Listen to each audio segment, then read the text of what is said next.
Indonesia dengan ini menyatakan kemerdekaan Indonesia. Hal-hal yang mengenai pemindahan kekuasaan dan lain-lain diselenggarakan dengan cara seksama dan dalam tempo yang sesingkat-singkatnya.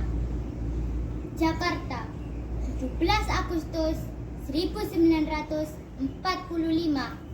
Atas nama bangsa Indonesia, Soekarno-Hatta. Nah, apakah teman-teman tahu siapa yang membacakan teks proklamasi pertama kali? Iya, betul sekali. Presiden pertama kita, Insinyur Soekarno. Teman-teman, hari ini saya akan menceritakan tentang masa kecil Soekarno di Mojokerto. Tapi sebelum itu, perkenalkan dulu. Nama saya Bilkis Kunsa Mahardika, siswa kelas 5 SDN Balongsari 6. Cerita ini bersumber dari buku berjudul Soekarno Tapak Tilas Sang Putra Fajar di Mojokerto, karya Endang Puji Astuti. Tahukah teman-teman bahwa presiden pertama Indonesia itu pernah tinggal di Mojokerto loh? Saat itu usia beliau masih 6 tahun. Sosok yang dilahirkan dari rahim Ida Nyoman Rai ini pindah dari Tulungagung ke Mojokerto karena mengikuti bapaknya, Raden Sukemi Sosrodihardjo. Pada tahun 1909, Raden Sukemi mendapat surat tugas dari Kementerian Pendidikan Kolonial Belanda untuk mengajar di Mojokerto. Nah, apakah dalam bayangan teman-teman saat tinggal di Mojokerto ini, Soekarno dan orang tuanya tinggal di rumah mewah? Ternyata teman-teman, sama sekali tidak. Saat tinggal di kota yang pernah menjadi pusat kerajaan Majapahit ini, Soekarno dan orang tuanya tinggal di lingkungan yang kumuh. Bahkan saat hujan tiba, rumahnya akan kebanjiran karena air sungai yang meluap. Semasa kecil, Soekarno hidup dalam kemiskinan dan kemelaratan.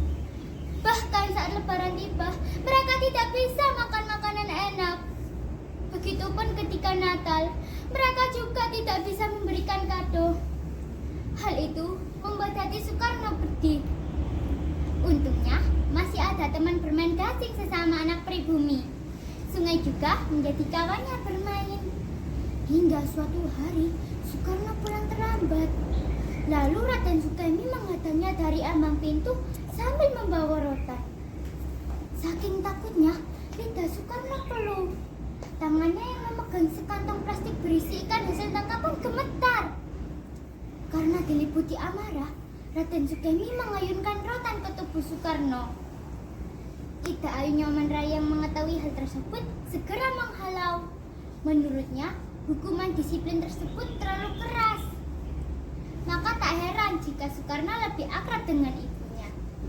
Sebab wanita keturunan Bali dari keluarga Brahmana tersebut lebih mengedepankan kasih sayang dalam pola asuhnya. Teman-teman, sikap Raden Sukemi yang tegas terhadap Soekarno bukannya tanpa alasan.